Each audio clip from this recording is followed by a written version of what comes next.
Bonjour, bonjour.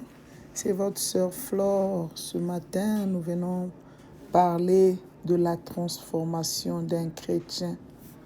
Comment un chrétien doit vivre dans une vie spirituelle. Parce que la vie spirituelle n'est pas facile. La transformation commence d'abord par la repentance. Ça, c'est la clé de la transformation, la repentance. C'est-à-dire reconnaître son péché, changer de pensée et se tourner sincèrement vers Dieu. C'est ce que nous appelons la repentance. Et la repentance, ça ne veut pas dire lorsque tu te repens et puis tu retournes encore sur les mêmes péchés. Parce que si tu retournes sur les mêmes péchés, c'est que tu es esclave du péché, comme le dit la Bible.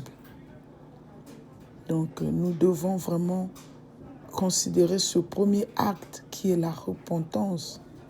Parce qu'on nous dit dans Acte 3, verset 19, « Repentez-vous donc et convertissez-vous pour que vos péchés soient effacés. » Nos péchés soient effacés. Donc nous devons repentir, nous devons nous demander pardon à l'Éternel. C'est ce qu'on appelle la repentance sincère, s'humilier, regretter, pleurer et de ne plus recommencer ses péchés. Comme Romain le dit dans Romains 3, le verset 23, « Car tout ont péché et sont privés de la gloire de Dieu. » Lorsque nous péchons, nous sommes privés de la gloire de Dieu. C'est-à-dire, nous ne sommes plus en contact avec le Seigneur. Donc, vraiment, ce matin-là, cette parole me va droit au cœur. J'ai voulu partager ça avec vous, ma famille en Christ.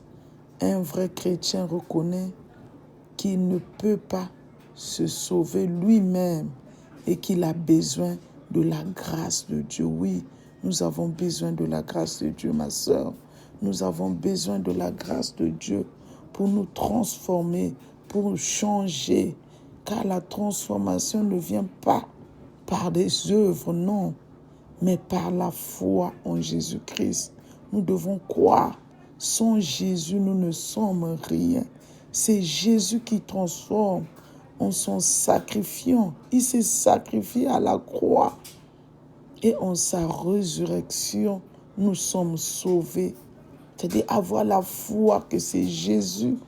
Sans Jésus, nous sommes rien. Sans Jésus, il n'y a pas la repentance. Il n'y a pas le pardon. Parce que lorsque nous lisons la Bible, lorsque Adam et Ève, ils avaient péché, ils étaient morts spirituellement, ils n'étaient plus en présence de Dieu. C'est là où Dieu les avait mis hors du jardin parce qu'ils avaient péché. Vraiment, ayant la crainte du péché, fuyant le péché comme David avait fui le péché lorsque la femme de Éric lui poursuivait.